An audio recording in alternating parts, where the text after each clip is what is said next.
بسم اللہ الرحمن الرحیم رب اشرح لی صدری ویسر لی امری واحلل عقدۃ من لسانی یفقهوا قولی۔ صحبت اور غسل جنابت۔ صحابہ کرام رضی اللہ عنہم کے درمیان غسل جنابت کا ایک مسئلہ زیر بحث آیا۔ ایک گروہ کہتا تھا کہ غسل صرف دخول پہ فرض ہو جاتا ہے، انزال شرط نہیں، یعنی واٹر ڈسچارج جو ہے وہ ضروری نہیں۔ دوسرا گروہ بیان کرتا تھا کہ وجوب غسل کے لیے دخول کے ساتھ انزال بھی شرط ہے۔ یہ طویل مباحثہ کسی فیصلہ کن صورت پر منتج نہ ہوا۔ آخر قرار پایا کہ ام المومنین حضرت عائشہ رضی اللہ عنہا سے دریافت کیا جائے۔ حضرت عائشہ نے کہا کہ رسول اللہ صلی اللہ علیہ وسلم نے فرمایا، اذا جلس بین شعبها الاربع ومس الختان الختان فقد وجب الغسل۔ جب مرد عورت کی چار شاخوں کے درمیان بیٹھ جائے اور اس کا محل ختنہ عورت کے محل ختنہ کے ساتھ مس کرے تو غسل واجب ہو جاتا ہے۔ تو مسئلہ یہ ثابت ہوا کہ صرف دخول پر ہی مرد اور عورت جنبی ہو جاتے ہیں اور ان پہ غسل واجب ہو جاتا ہے، انزال یعنی منی کا نکلنا شرط نہیں۔ جنابت کے احکام۔ وجوب غسل کی حالت کو حالت جنابت کہتے ہیں۔ وجوب غسل یعنی جب غسل واجب ہو جاتا ہے تو اس حالت کو جنابت کہتے ہیں۔ جنابت مطلب جم پہلو کو کہتے ہیں، بچنا۔ مندرجہ ذیل چار حالتوں میں مسلمان مرد اور عورت پر غسل کرنا فرض ہو جاتا ہے۔ نمبر ایک، جوش کے ساتھ منی خارج ہونے کے بعد، اس میں احتلام بھی داخل ہے، یعنی کوئی ایسا خواب آئے یا ویسے۔ نمبر دو، صحبت کے بعد یعنی سیکشول انٹرکورس کے بعد۔ نمبر تین، حیض کے بعد۔ نمبر چار، نفاس کے بعد یعنی بچے کی پیدائش کے بعد۔ اس میں یاد رکھیے کہ بہت سے لوگ پوچھتے ہیں کہ اگر خواتین انٹرنل چیک اپ کرواتی ہیں تو کیا اس سے غسل واجب ہوتا ہے؟ تو کوئی غسل واجب نہیں ہوتا جب تک کہ ان چار چیزوں میں سے کوئی چیز نہ ہو۔ اس میں یاد رکھیے کہ بہت سے لوگ پوچھتے ہیں کہ اگر خواتین انٹرنل چیک اپ کرواتی ہیں تو کیا اس سے غسل واجب ہوتا ہے؟ تو کوئی غسل واجب نہیں ہوتا جب تک کہ ان چار چیزوں میں سے کوئی چیز نہ ہو۔ صرف منی خارج ہونے سے بات نہیں، بلکہ جوش کے ساتھ منی خارج ہونے کے بعد غسل واجب ہوتا ہے۔ رسول اللہ صلی اللہ علیہ وسلم نے فرمایا، جب تم عورت کی چار شاخوں کے درمیان بیٹھ کر صحبت کرو تو تم پر غسل واجب ہو گیا اگرچہ منی نہ نکلے۔ آپ نے غور کیا ہوگا کہ طہارت کے مسائل بہت تفصیل کے ساتھ اور اپنے اندر بہت ڈیٹیلز رکھتے ہیں، اور بہت سے موضوعات ایسے ہیں کہ جو انسان کی ظاہری زندگی نہیں بلکہ اس کی نجی اور ذاتی زندگی سے متعلق بھی ہیں، لیکن اس طرح پبلکلی ان کو پڑھانا اور ان کو سکھانا یہ بھی ایک ضرورت ہے، کیونکہ آپ صلی اللہ علیہ وسلم نے انصار کی خواتین کی تعریف کی کہ انصار کی خواتین کتنی اچھی ہیں جنہیں حیا دین کا علم حاصل کرنے سے نہیں روکتا۔ تو سوال یہ پیدا ہوتا ہے کہ آخر اتنی تفصیلات کیوں؟ اور بعض لوگ اس کو ناپسندیدہ قرار دیتے ہیں، تو ایسا کرنا ناسمجھی کی علامت ہے۔ ہم دیکھتے ہیں کہ انسان اگر اللہ کے بتائے ہوئے طریقے کے مطابق زندگی بسر کرتا ہے تو اس میں خیر ہی خیر ہے، اور وہ صرف خیر اس کی اپنی ذات تک نہیں رہتی، بعض اوقات دوسروں کی بھلائی کا ذریعہ بھی بن جاتی۔ عورت کو بھی احتلام ہوتا ہے۔ ام المومنین حضرت سلمہ رضی اللہ عنہا روایت کرتی ہیں کہ حضرت ام سلیم نے رسول اللہ صلی اللہ علیہ وسلم سے کہا، اے اللہ کے رسول، یقیناً اللہ حق سے نہیں شرماتا، یعنی حق بات اور ایک ضروری بات جو ہے اس کو واضح کرنا ضروری ہوتا ہے، اور اس معاملے میں شرم سے کام نہیں لینا چاہیے، کہیں ایسا نہ ہو کہ انسان انجانے میں غلط کام کرتا رہے۔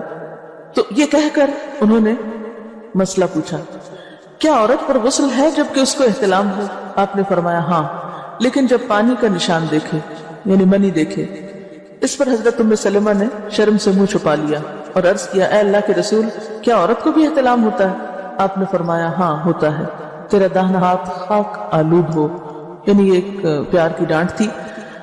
اور اس میں ہو سکتا ہے کہ مزاج کا فرق ہو، بعض خواتین کے ساتھ ایسا نہ ہو اور بعض کے ساتھ ایسا ہو، لیکن اس میں جو اصل چیز ہے وہ ایکسیسو واٹر ڈسچارج ہے۔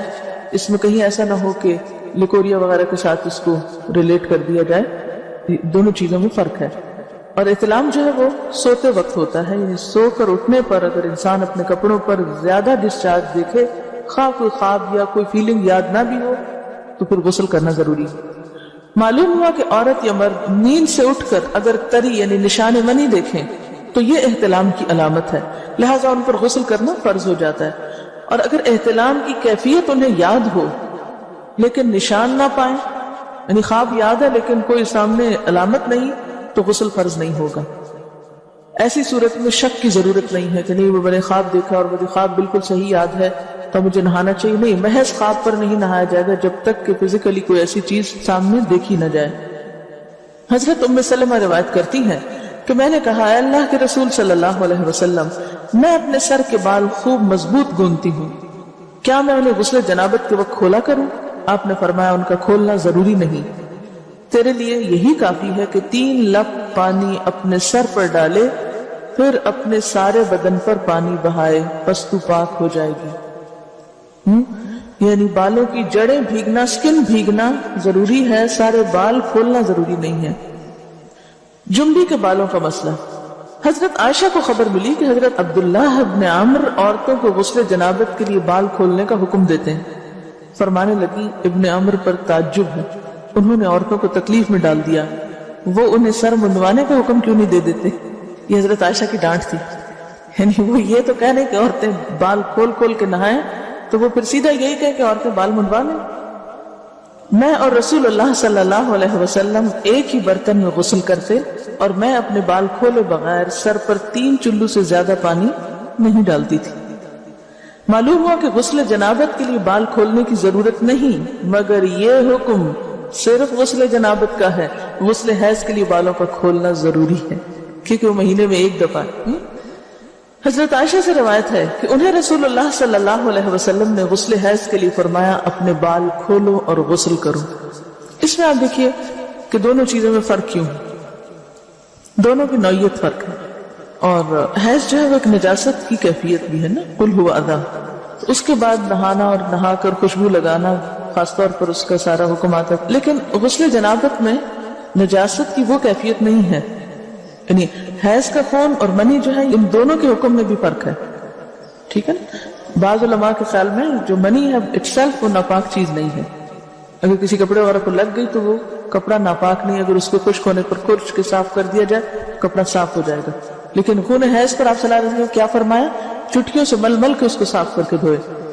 تو ان دونوں میں بھی فرق ہے، لہٰذا ان دونوں کے بعد نہانے کے حکم میں بھی فرق ہے. ایک میں بال کھولے جائیں گے اور بال بھی دھوئے جائیں گے اور بالوں کی جڑیں بھی دھوئی جائیں گی، جبکہ دوسرے عام غسل جنابت میں بال کھولنا اور پورے بال دھونا شرط نہیں. بہت سے بچے ایسے جن کی شادی ہوتی ہے اور اس کے بعد انہیں ان مسائل کا پتہ نہیں ہوتا، یا تو بے شرم کے بارے نہاتی نہیں، یا نہاتی ہیں تو پھر وہ پورے بال دھو دھو کے سکھانے میں اور ان چیزوں میں اتنا وقت ضائع کر دیتی ہیں کہ پھر بعضوں کا شوہر کی نافرمانی اور آپس کے تعلقات میں ٹینشن، لوگوں کا خوف. تو اگر دین کا صحیح مسئلہ پتا ہو تو انسان ان تمام مشقتوں سے بچ جاتا ہے اور ایک نارمل روٹین کی لائف گزار سکتا ہے. تو اس میں کیا صرف 3 کپ پانی، 3 لپ پانی، یعنی 3 دفعہ کیوں کہ اگر ایک دفعہ ڈالنے سے پوری طرح نہیں بھیگا تو آپ یہ بھی کر سکتے ٹیپ کے آگے سر کر کے تو ساری اسکن جو ہے سر کی اس کو آپ گیلا کر لیں. پیچھے سے بال جو ہیں اگر لمبے ہیں تو ان کو ایک طرف کر دیں تاکہ پورے بال نہ دھونے پڑے، نہ سکھانے پڑے، نہ خشک کرنے پڑے، اور باقی جسم پہ پانی بہا لیں. دوسری صورت یہ ہے کہ مگ میں پانی لے کے تو اس کو آپ تھوڑا تھوڑا کر کے پورے کو ایک دفعہ کریں، پھر اس کے بعد دوبارہ کریں، اور تیسری دفعہ رول کر کے بالوں کو پیچھے سے شاور کیپ ڈال لیں اور باقی جسم پھر دھو لیں. شاور کیپ سے کیا ہوتا ہے عام طور پر کہ پیچھے کے جو سارے لمبے بال ہیں پھر وہ نیچے گر کے گیلے نہیں ہوتے، وہ آپ کے سر پہ ٹک جاتے ہیں. تو سر کی اسکن دھوئیں اور بالوں کو جوڑے کی شکل میں باندھ کے اوپر شاور کیپ پہن کے پھر باقی جسم کو اچھی طرح دھو لیں. تو اس میں آپ دیکھیں کہ جب بالکل سر کے اسکن کا حصہ ہی تر ہوگا، اور یہ 3 دفعہ کرنا ہوگا، ایک دفعہ سے نہیں کام چلے گا، 3 دفعہ کرنا تاکہ کوئی بھی بال برابر جگہ اسکن کی خشک نہ رہ جائے. تو اس سے کیا ہوگا کہ جتنا کم بال گیلے ہوں گے اتنے کم دیر میں ان کو خشک بھی کیا جا سکتا ہے اور کسی بھی مشقت کے بغیر انسان نماز پڑھ سکتا ہے.